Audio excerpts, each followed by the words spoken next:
அனைவருக்கும் வணக்கம். நம்ம இப்போ பார்க்க போகிற தலைப்பு மாயமான். மாயமானில் அத்தியாயம் 6 தொடர்ச்சியை பார்க்க போகிறோம். நிறைய கதைகள் கேட்கணும் அப்படின்னா நம்ம சேனலை சப்ஸ்கிரைப் பண்ணிடுங்க, ஷேர் பண்ணுங்கள், லைக் பண்ணுங்கள், கமெண்ட் பண்ணுங்கள். கதைக்குள்ளே போகலாம். கணவனது வார்த்தைகளில் மைனா மெல்ல விசுமினாள். அவளுக்குத்தான் அந்த பாக்கியம் கிட்டவில்லையே. அவளது அழுகையில் ராசையாவின் கற்பனை தடைப்பட்டது.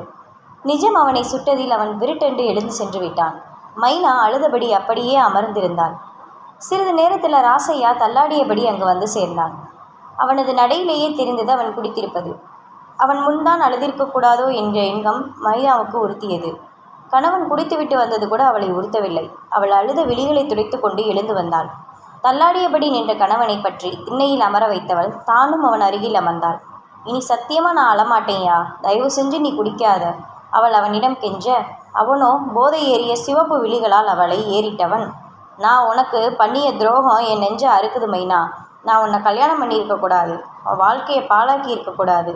நான் பண்ணியது ரொம்ப பெரிய தப்பு, ரொம்ப பெரிய பாவம். அதை தாங்கிக்க முடியாமல் தான் நான் தினமும் குடிக்கிறேன்.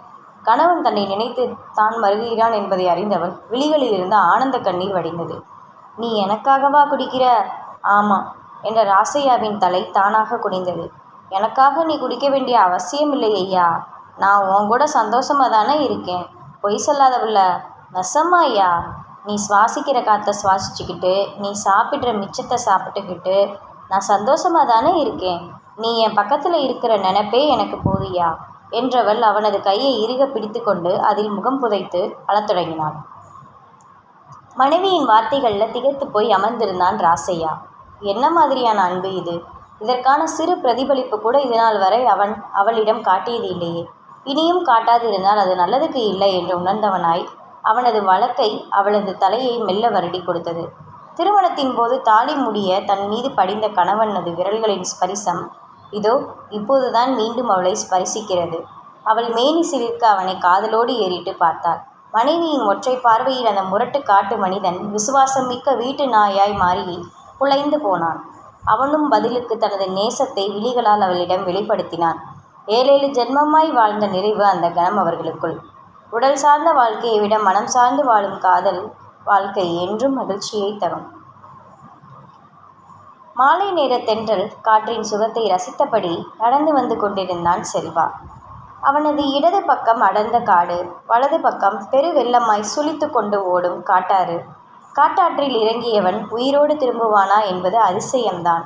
கடவுள் மனிதனுக்கு கொடுத்த இயற்கையை சிலாகித்தபடி வந்து கொண்டிருந்தவன் அப்போதுதான் அங்கு நின்றிருந்த பொம்மியை கண்டான். இவள் இங்கே என்ன செய்கிறாள் என்று யோசித்தபடி அவளை பார்த்தான். அவளோ இவனை கவனிக்கவில்லை. ஆற்றங்கரையில் வளர்ந்திருந்த செடி கொடிகளுக்கு இடையில் எதையோ தேடிக்கொண்டிருந்தாள். ஓய், என்ன தேடுற? திடுமென ஒலித்த செல்வாவின் குரலில் திடுக்கிட்டு திரும்பியவள் அங்கு அவனை கண்டதும் ஆசுவாசம் அடைந்தவள் பின்பு அவனை கண்டுகொள்ளாது மீண்டும் தனது வேலையை பார்க்கலானாள்.